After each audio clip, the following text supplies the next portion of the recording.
Upotreba smrtonosne sile je itekako moguća u talačkim situacijama. Međutim, dileme nema. Tim aktom spašavamo nevine živote. U ovoj akciji pripadnici specijalne antiterorističke jedinice morali su da likvidiraju naoružanog otmičara, koji je u kući držao kao taoca svoju majku. Posle višečasovnih pregovora, on nije želeo da se preda, već je pucajući iz pištolja lakše ranio jednog specijalca. Pripadnici SAJ-a tada su upotrebili suzavac, a napadač je s pištoljem u ruci istrčao napolje nastavljajući da puca.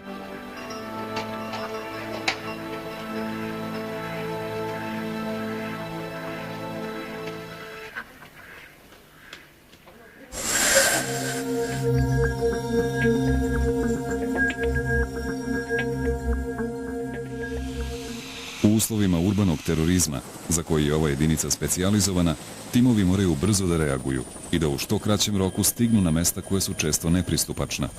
U takvim slučajevima specijalci se helikopterima transportuju do krizne lokacije.